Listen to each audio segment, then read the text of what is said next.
Indie. Indie. Bum, bum, ba-dum, ba-da-bum, bum, bum, That's pretty good. ba-dum, Those levels look good. bum, ba-dum, bum, bum. What's going on, everybody? This is Dave. And this is Zach. And this is another episode of Franchise Unpacked. Yes. Welcome.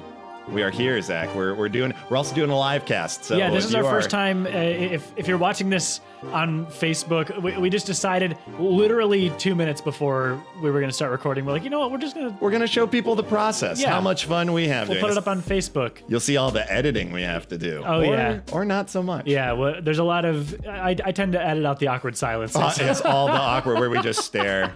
These pot.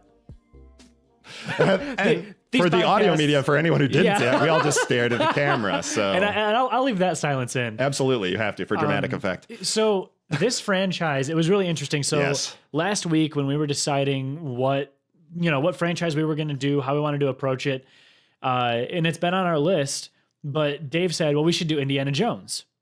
And my immediate reaction was, no, I don't think we can, because the only one that I had seen was Crystal Skull, which apparently is... Everyone you heard a record scratch.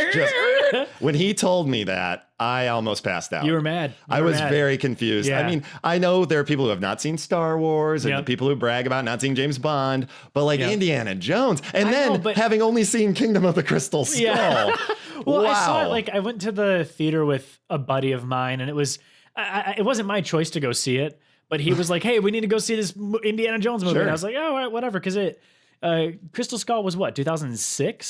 2008. So yeah, so I would have been 18 when it was out in theaters. Old enough to probably know Sure. better, but old enough to also, but I'd never seen it, so I didn't know what I was getting into. I said to Zach that's like never having seen The Godfathers, going and seeing the third one and then judging them all on how bad it was.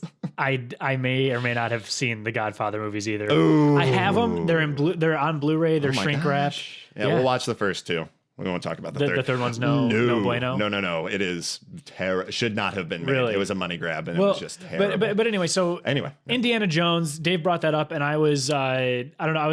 I don't want to say I wasn't excited, because I'm always excited to discuss on here, but I just knew nothing about it. So Dave was like, "Well, I have an idea.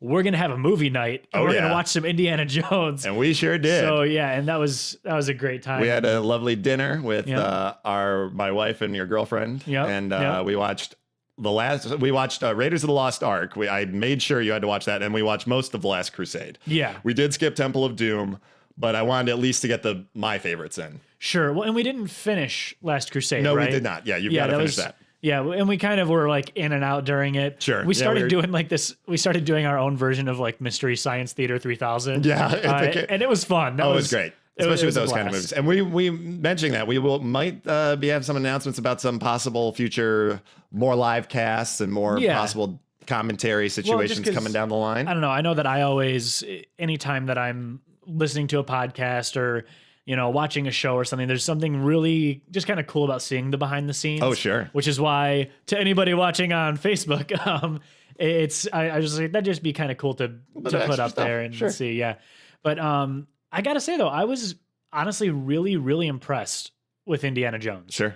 And we'll get into it, and I want, because I want to hear how you feel about the little memory you have of Kingdom of the Crystal Skull. Right, and it's very little. So Sure. I'll let you kick us off. Sure. I know you have all the notes. All the notes, yeah. I'm just the bystander. Indiana Jones was first created or conceived by George Lucas in 1973.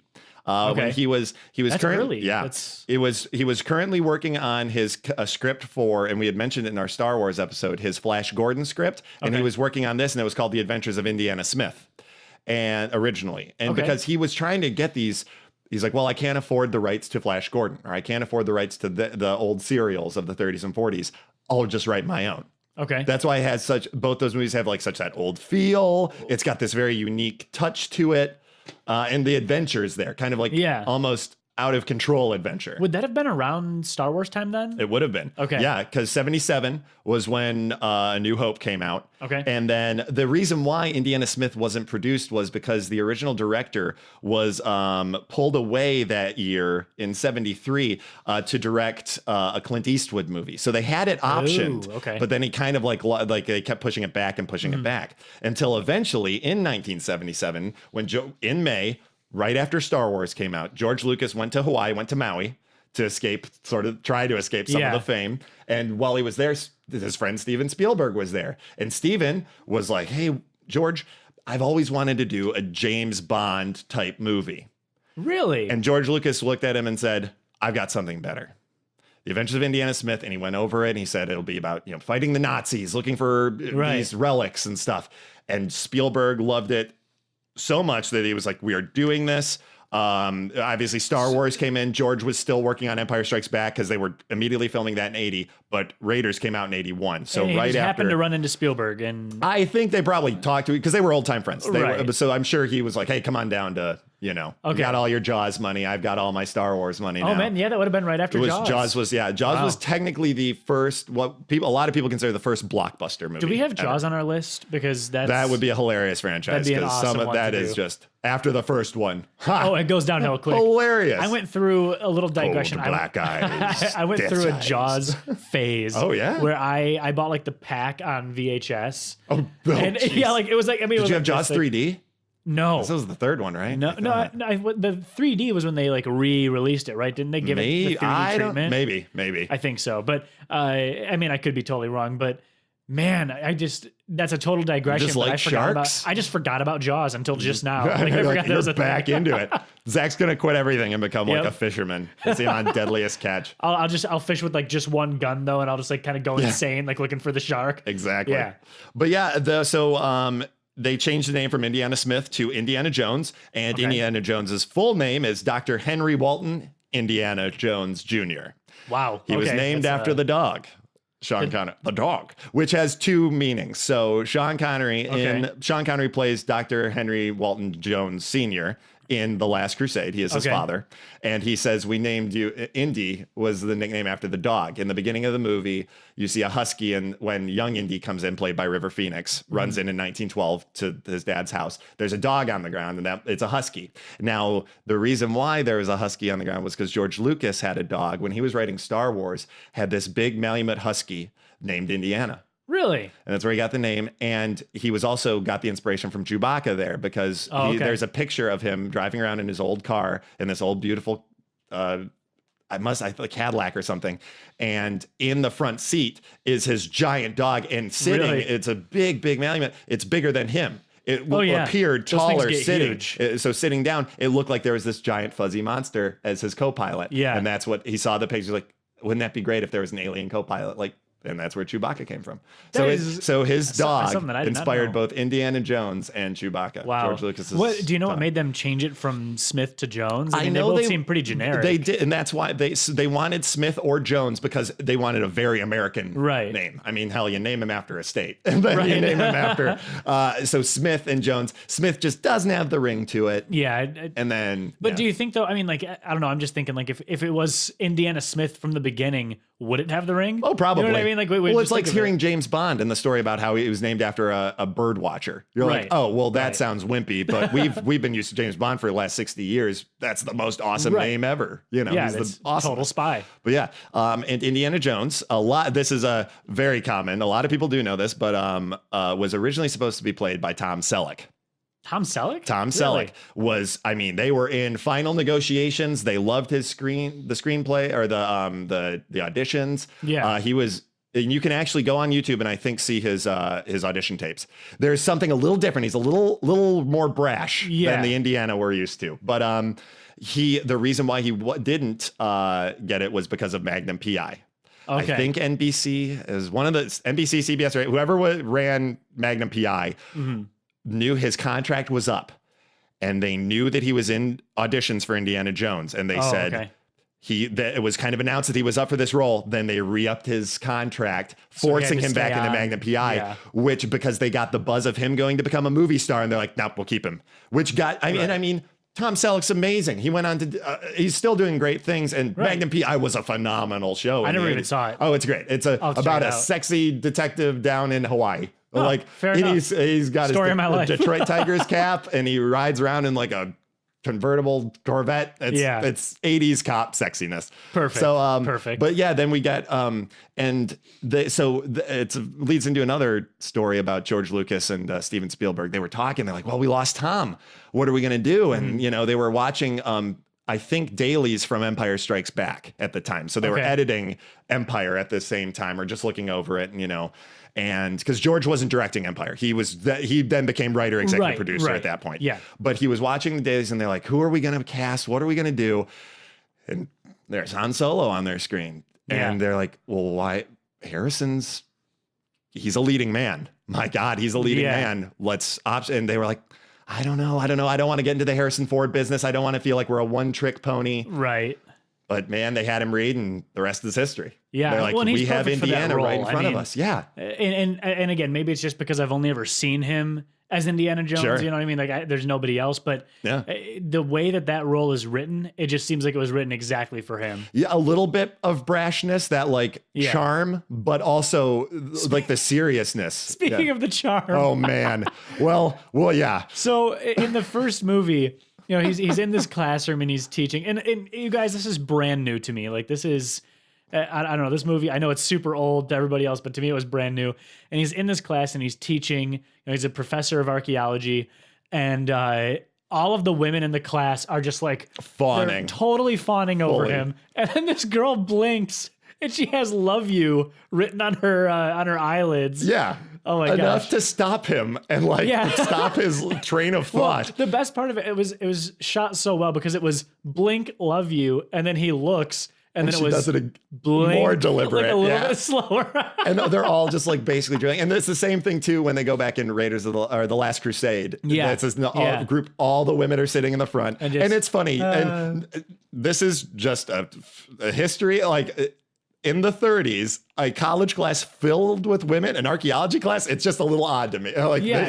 But it kind of leads into Indiana Jones as a character, and Marion Ravenwood is his love interest in the first movie, and then again in Kingdom of the Crystal Skull. She's a weird one. She's an odd duck. Yeah. She's a Ravenwood. Her dad's a Looney Tune too. But the idea is when he runs into her in Raiders of the Lost Ark, she says they have a past. They've known each other. They're jilted lovers, basically. Right. From Indy's history, when he was like a young man studying under her father, she was like 14 or 15, and they had a love affair. Ooh. And it's and it kind of brings me up that George Lucas has trouble writing romance. Yeah. Like it's that. Yeah, no That's kidding. a weird situation. And then Star Wars is a weird situation. It's just like, George, cut it out. Right. You got some creepy stuff floating around up there. Cut it out. We need to break that Steven chain. apparently didn't say anything. Cut it out. He needs to speak up. Somebody needs to be like, George. So while we're looking at the past of the franchise right now, you guys, and so we had basically the three main films. Raiders, then Temple of Doom came out in 84, and it's a prequel. It's set 1 year before Raiders of the Lost Ark. So it's set in 35. And then you have Last Crusade, came out in 1989, is set in 1912 at the beginning, and then in 1938. So 2 years after Nazis are invading Poland, basically. There's the scene in Last Crusade. They go to the famous Berlin book burning. There's a very famous shot. He runs into Hitler, which is a classic Steven Spielberg move, running into historical figures, like happening into them. Yeah, I mean, like Forrest Gump. He loves that kind of like the history is happening, and my main characters are all about it. It was kind of cool too, because to my eye, like that movie still held up. Like both of them that we were watching did. And it was just because Spielberg has such a mastery. Is that a word, mastery? Absolutely. He has such a mastery of filmmaking that, and we were talking about one scene where they're trying to, what's her name? The female? Marion? Marion and some random dude are trying to drink each other under the table. Oh yeah, when you meet her in her Nepal bar. And there was I think it was an episode of Every Frame of Painting, which if you guys haven't watched Every Frame of Painting, if you're into filmmaking at all, very informative. Yeah. Oh my gosh. And he's talking about motivated camera movement. And if you watch it, every time that somebody's like setting down a shot glass or picking up a shot glass, that's the only time the camera moves. And it follows with it in one take. It follows that action in the Spielberg oneer. And they do about 2 to 3 shots each. And on the third shot, he passes out. Yeah, it's a long take. It's a long take. He comes in, sweeping from the back, outside, I think. Outside, comes in, in through the crowd. It sets it up in a smoky bar. And my God, it is just... Spielberg knows what he's doing. Yeah. And it seems like he kind of always has. He did, yeah. And the thing was, since they hit Last Crusade, they signed on to do 5 movies with Paramount. And they're still signed on for that because there's a fifth movie now, and I don't know how the rights are worked out, but so what happened was after The Last Crusade ended in '89, George was like, listen, a couple years went by, I'm out of ideas. They didn't have a good plot. They couldn't come up with a good story. Harrison was getting, he was getting into Tom Clancy films. You couldn't get him in a room, basically. He was not a huge actor at the time. Right. He still is.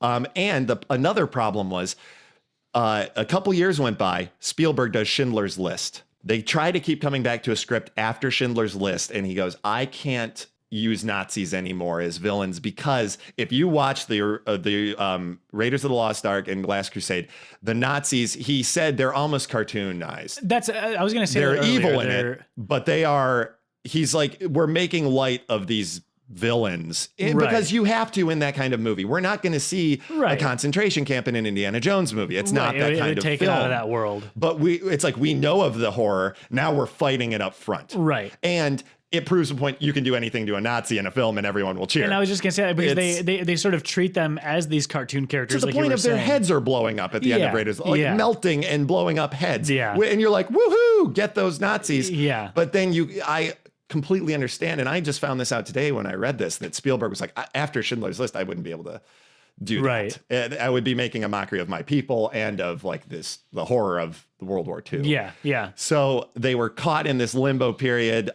George had LucasArts at the time. In 1989, one of their first games was based off of Raiders of the Lost Ark and The Last Crusade for Atari.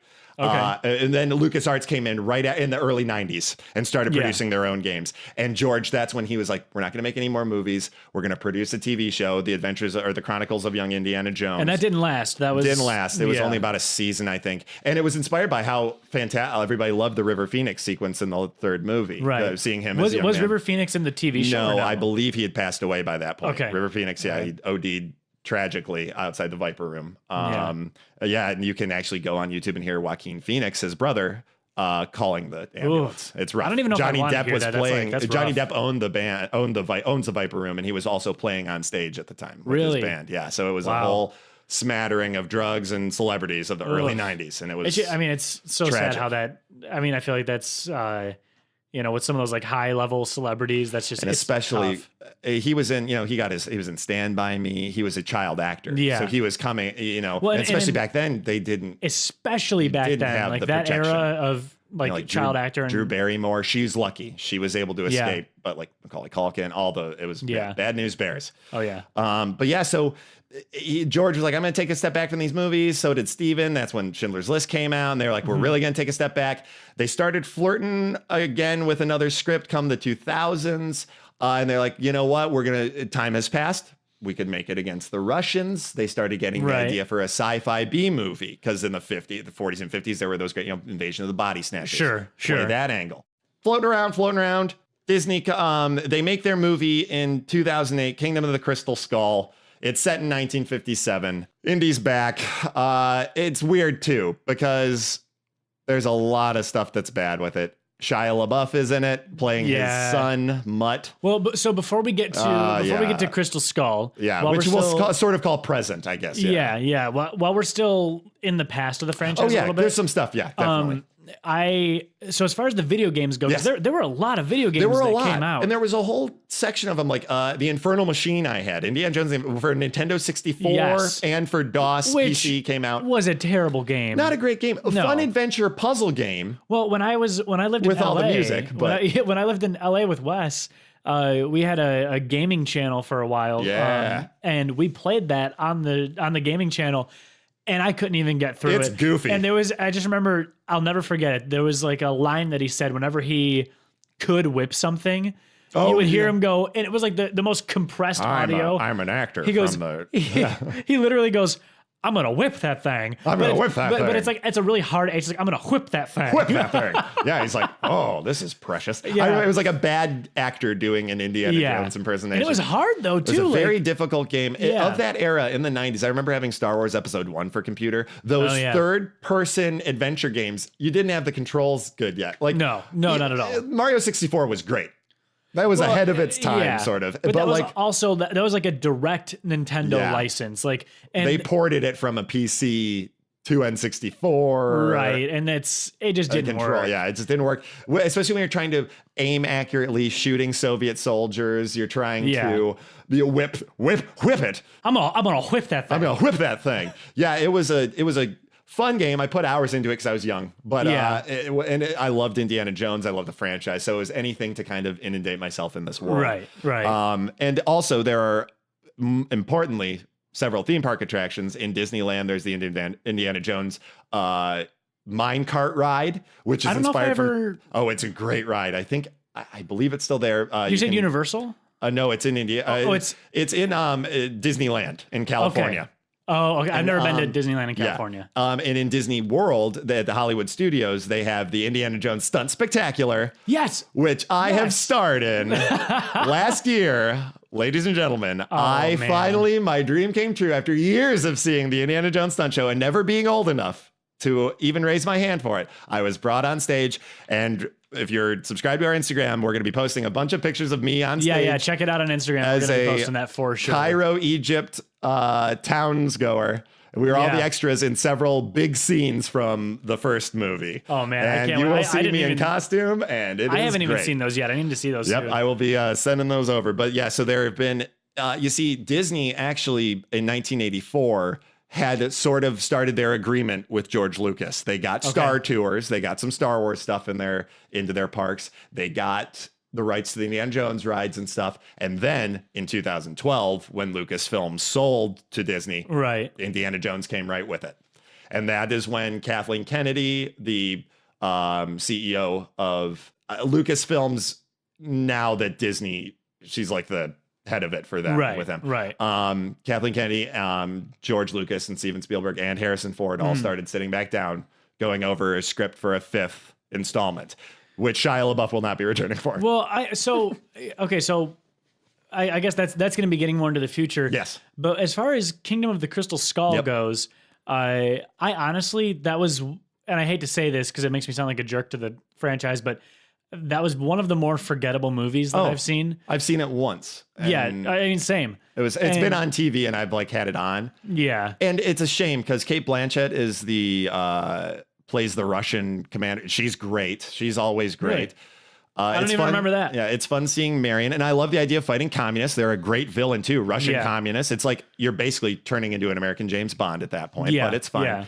But when you start throwing, James Bond or Indiana Jones has always, escaped things or gotten out of tricky situations. Right. But when you tell me that he's going to survive a nuclear blast by shoving his old ass into a lead-lined refrigerator, and it gets not only surviving the blast, he gets thrown like miles into the desert and then walks out of it. No big deal. No big deal. And then you're going to tell me you don't do that usually? To really hit home that Shia LaBeouf, it has to be this guy's kid. There's the swinging in the vine scene with the monkeys. I mean, Shia LaBeouf was big at that point, though. He was hot in Transformers, so Steven Spielberg was producing his bread and butter. Yeah. And there was even, was spoiler that one directed alert. by Steven Spielberg as well? Yeah. It was his and he was really excited too because it was him getting back into his kind of quote unquote fun movies because he had a real serious streak from the 90s and 2000s. He wanted to win a bunch of Oscars. Yeah. And direct Band of Brothers or produce Band of Brothers with Tom Hanks and stuff like that. Right. So he heavy into that, but which makes him a perfect person to be involved in this franchise. I mean, he just loves the time period, it was what inspired him as a young director, all those adventures and serials, just like George Lucas. So you were going to say something. I didn't mean to cut you off. You were saying something about a spoiler. Oh yeah, spoiler alert. Spoiler alert. I can't say spoiler alert. It's so cold out. Our tongues are frozen. Yeah. Spoiler alert. At the end of Kingdom of the Crystal Skull, Indy and Marion get married, which is fine, but it's kind of like James Bond getting married.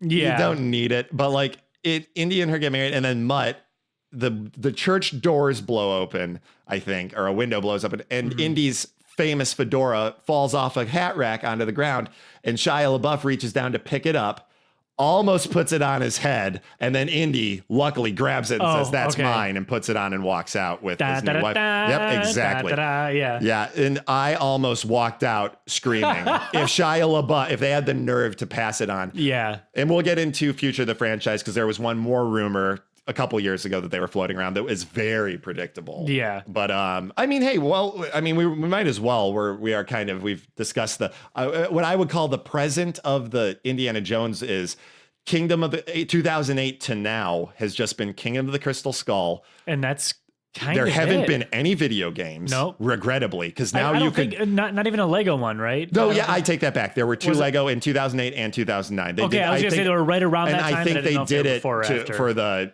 Kingdom of the Crystal Skull. They did, I believe, all 3 of the original, and then they did a Kingdom of the Crystal Skull Lego. Does a Lego game really count, though? No, it's fun and great, and you get thrown back into it. But now you can do the thing is, and I was going to bring it up. Have you played the Uncharted games?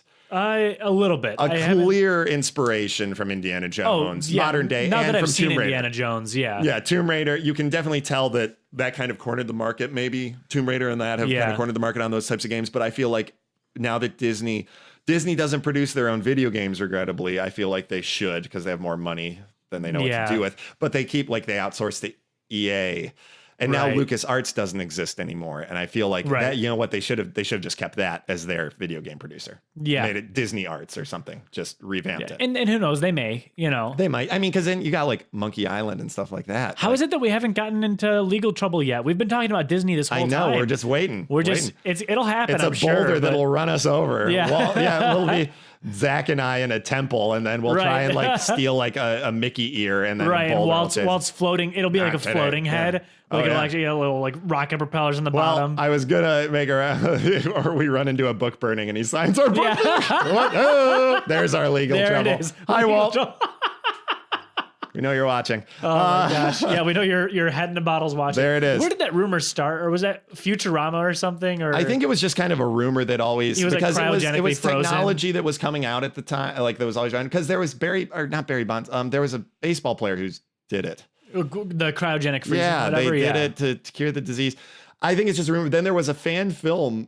Someone made a film about a person who took the frozen head of Walt, a sentient frozen head, so very Futurama, to Walt Disneyland present day, and to gauge his reaction of his park nowadays. Interesting. It's a fan film. I looked it up on, I think there's a trailer on YouTube or something, but I was like, and it looked good. It looked great quality of special effects for the head in the tube, and the actor looked a lot like Walt Disney. It was wild. But yeah, so I mean, we're in this kind of, since the merger with Disney, 2012, I mean, they just have not done anything. I think Star Wars was their number one priority. Yep. Because they had the land opening. They've got this huge, a bigger franchise than Indiana Jones. It is far bigger franchise. So they're like, first things first, get that done. Now they're getting into it. Like I said, they've talked to Steven Spielberg again. And that brings me to the next point. That means Paramount wouldn't produce it then. There couldn't be any Paramount on it. You don't think so? I mean, I'm not sure. I guess I don't know the legalities of it. Lucasfilms is still on the front of every Star Wars movie. But you got to think too, a lot of these companies are owned by larger companies. Oh, sure. You look at Viacom owns everything. And doesn't Disney own Viacom? I think Viacom owns Disney. Yeah, it's like that.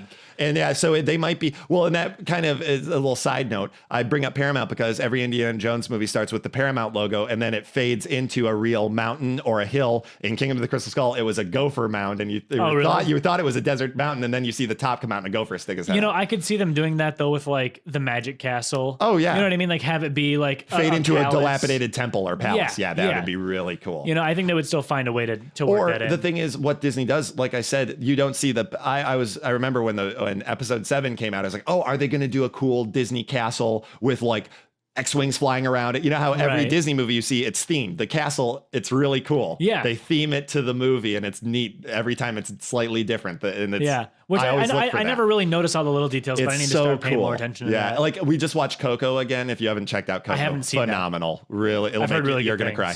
But the castle at the beginning, it's all Mexican themed. I gotta say, flags of Mexican flags. On that theme, you say it's going to make me cry. I don't know what happened. I don't know if I secretly became a dad somewhere inside, but I'll watch a Pixar short film now. I'm crying. What's going on? I'm choked up. Well, and that brings me to the music of this franchise. Kind of, we bring it on back. Iconic. John Williams, of course, just amazing. And it was funny. We were talking when you listen to if you go on and listen to the main theme right now, your Indiana Jones theme, the whole thing, it's 4 minutes or something. Yeah. It gets into Listen a very after the episode. slow, or pause the episode, then come on back. But a very melodic part where it slows, it's like da da da da da da da da.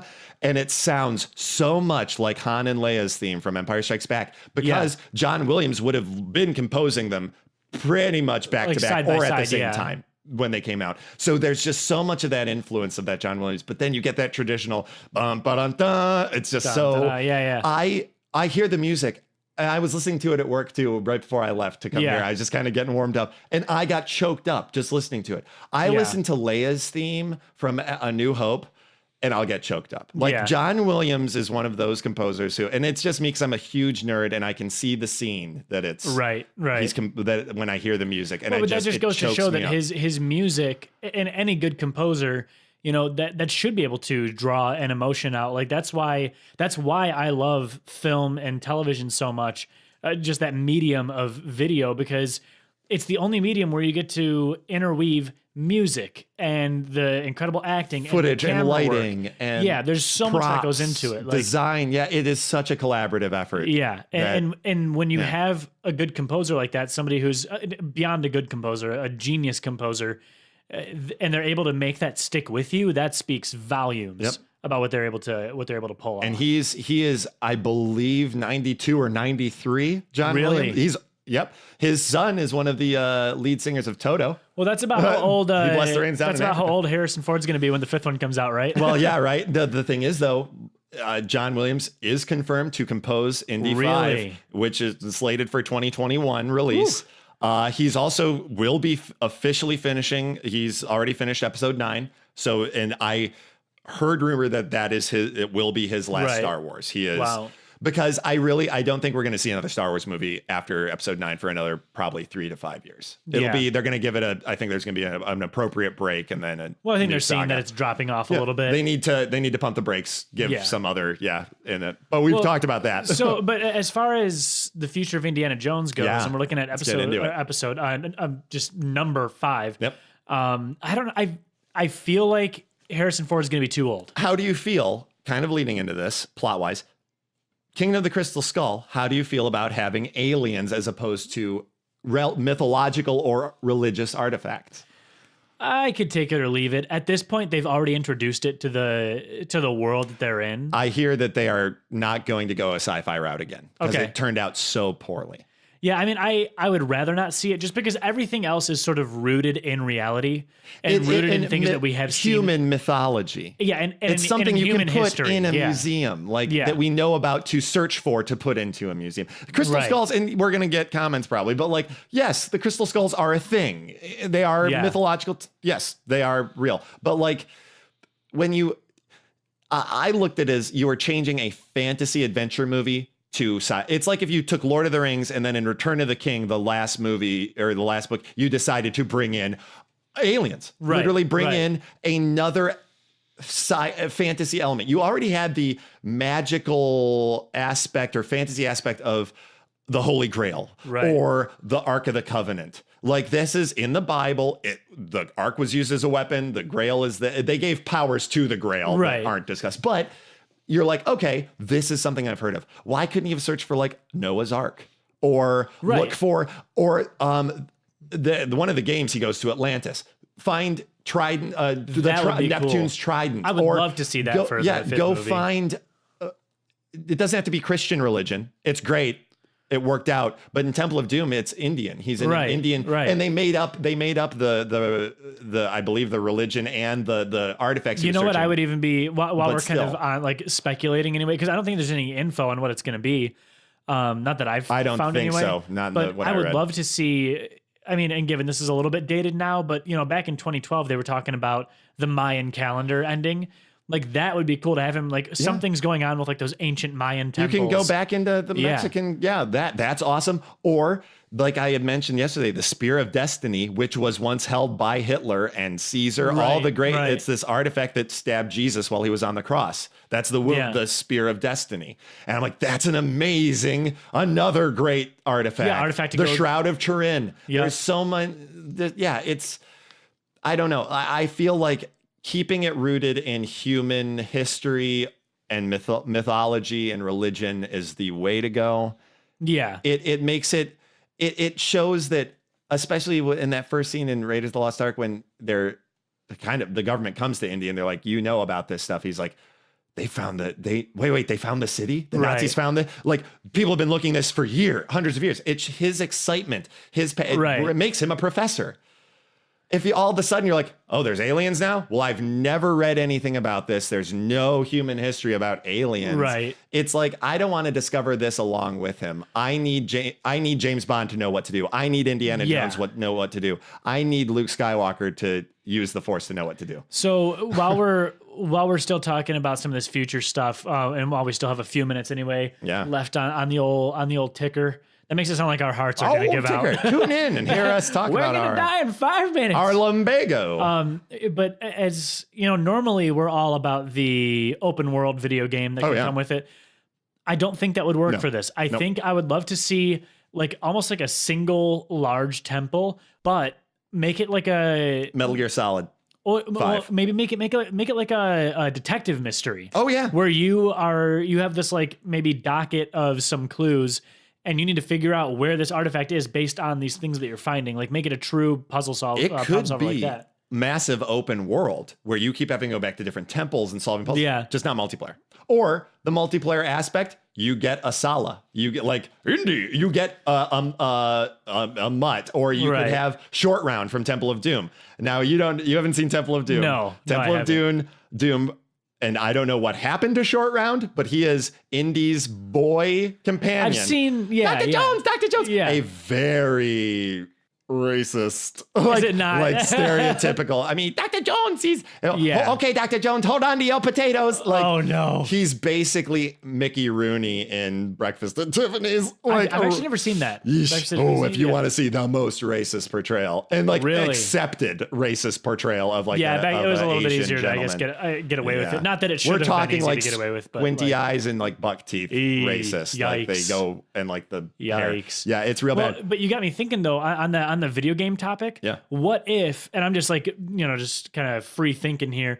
What if you had the option to choose as, you don't play as Indiana Jones, but you play as someone that's on his team trying to discover this, or you play as the people that are trying to like, steal that from him or protect it. Yeah, he could be like a Carmen Sandiego-esque, where in the world he's not a bad guy, but he's there. Almost like an RTS, like a real-time strategy game. That brings me to the possible plot of the fifth film. Oh, did they announce something? Very little. The only niblet they gave was Kathleen Kennedy in an interview said that it's not going to be a one-off, meaning they're not just going to do Indiana 5 to finish Harrison Ford. That's it, done. Right. Possible reboot years from now. This will be a continuation, and any movie after it will be a continuation of 5. Really? With or without Harrison Ford, meaning they will not recast the character. Okay. Because there was rumor that Chris Pratt would be a good reboot, but it's because Chris Pratt's hot right now.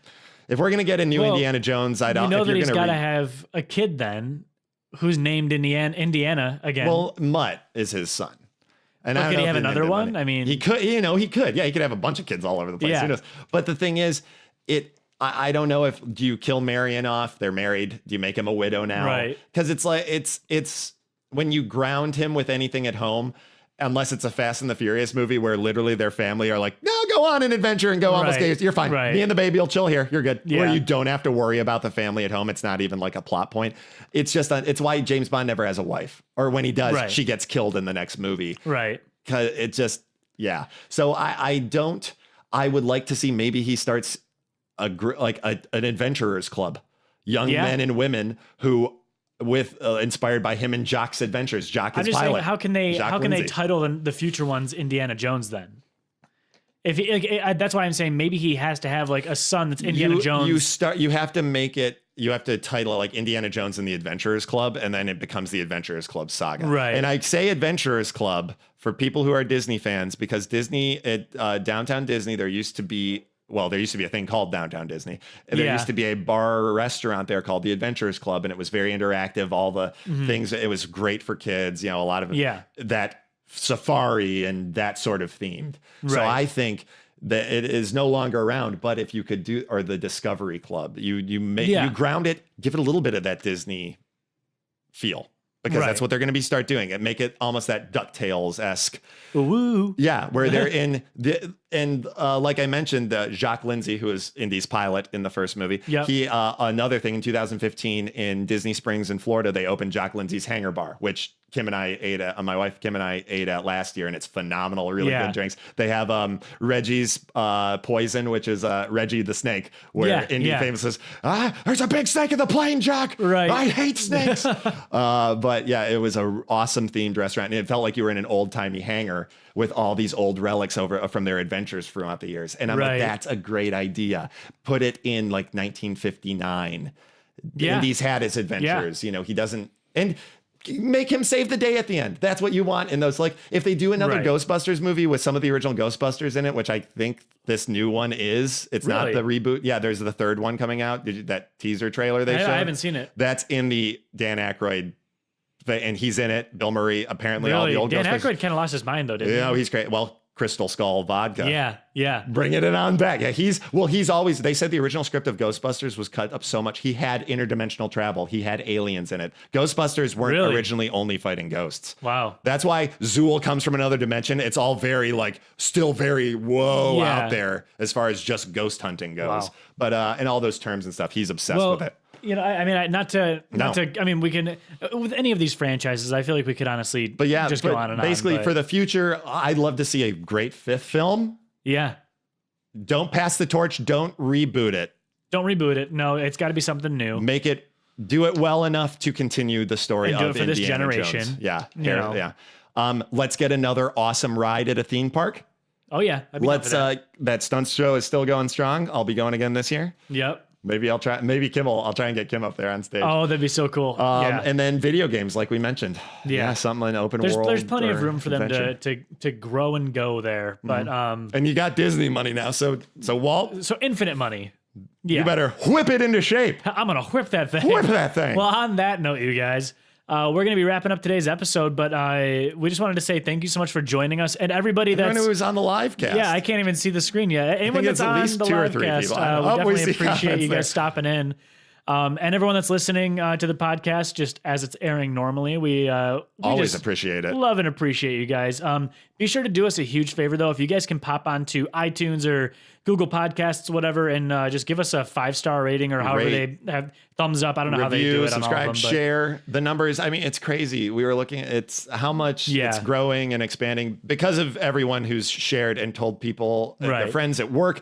It's wild. I have people subscribing and sending us messages I've never met, but they're friends of friends. Yeah. So well, it's great. I think the reason that it's so much fun is so cool to see that rather, is because it's so much fun just to do this. Like, this is the type of stuff that you and I would get together and just talk about regardless. So it was a thing of like, just put a microphone in front of us. We're finding all of the weird peas in our pod. Yeah, everybody like us, all of the weird birds that flock together. I think it's somewhat relatable too, because everybody loves a franchise of some kind. Well, I had my trainer at work today. He goes, "Oh, what's this?" He showed him one of our stickers. I was like, "That's my podcast." He goes, what franchise do you unpack? I'm like, "All of your favorites." And he goes, "Well, I'll have to check it out." Oh, that's awesome. That's awesome. But yeah, just thank you guys so much. We really appreciate it. And thanks again to everybody on Facebook Live that's there. Time. I can't see how many people are on, but you guys are the best. Yeah. I mean, really all of you are the best, but I'm rambling on at this point. So we will see you guys next week. Catch you later. Thank you so much for joining us, everybody. The next franchise we'll be unpacking is Harry Potter. But in the meantime, feel free to drop us a line with any questions, comments, or future episodes at franchiseunpacked@gmail.com. Also, be sure to subscribe to us on iTunes, Stitcher, Google Play, and Spotify. And be sure to share so we can keep these episodes coming your way. Thanks, everybody. We'll see you next time.